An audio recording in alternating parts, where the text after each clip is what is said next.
پنجاب کی مریم سرکار اور پنجاب گروپ آف کالج کی انتظامیہ یہ دونوں مل کر اب اسٹوڈنٹس کا جینا حرام کرنے والے ہیں۔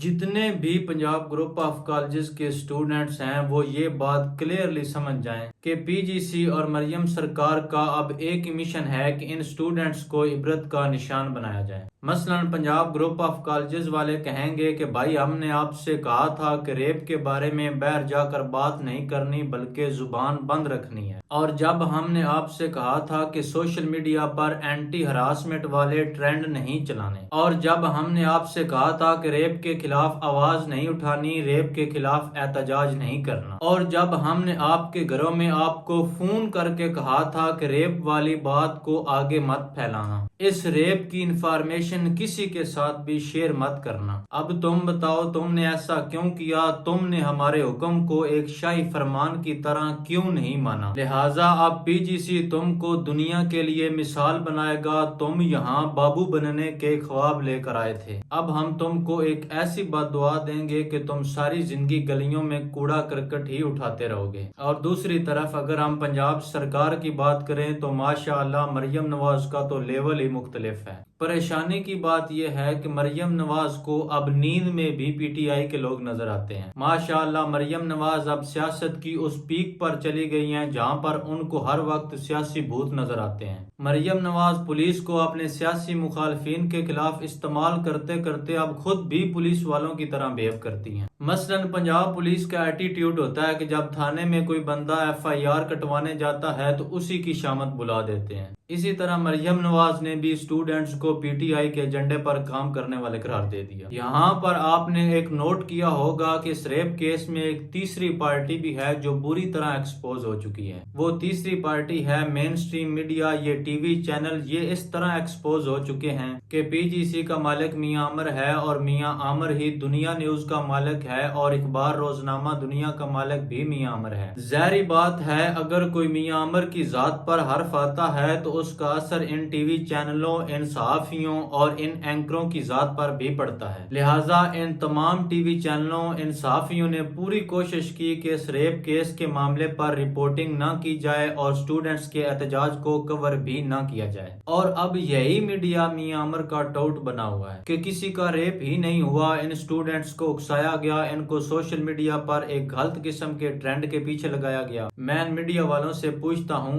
آپ ان اسٹوڈنٹس کے احتجاج کو کوریج نہ دے کر کس پراپوگنڈے کا حصہ بنے ہوئے تھے؟ پنجاب گروپ آف کالجز کی انتظامیہ بات کرتی ہے کہ ہم خود چاہتے ہیں کہ وہ وکٹم سامنے آئے اور ہمیں پتہ چلے۔ بھائی آپ بالکل بھی یہ نہیں چاہتے کہ وہ وکٹم سامنے آئے اور ریپ کی معلومات سامنے آئے۔ آپ اچھی طرح جانتے ہیں کہ اب اس ریپوٹیشن خراب کرنے کا ڈھونگ رچا کر ہم کسی پتلی گلی سے نکل سکتے ہیں۔ آپ اچھی طرح جانتے ہیں اگر وکٹم سامنے آ گیا، میڈیکل رپورٹ سامنے آ گئی اور ریپ کی اصل کہانی سامنے آ گئی تو اسی دن پنجاب گروپ آف کالجز کو پوری طرح اپنا بوریا بستر سنبھالنا پڑے گا۔ میں داد دیتا ہوں ان اسٹوڈنٹس کی جرات کو اور بہادری کو جنہوں نے اس خوف کی فضا میں اپنی زندگیوں کو خطرے میں ڈال کر، اپنے مستقبل کو خطرے میں ڈال کر انصاف کے لیے آواز اٹھائی۔ ویڈیو دیکھنے کا بہت شکریہ۔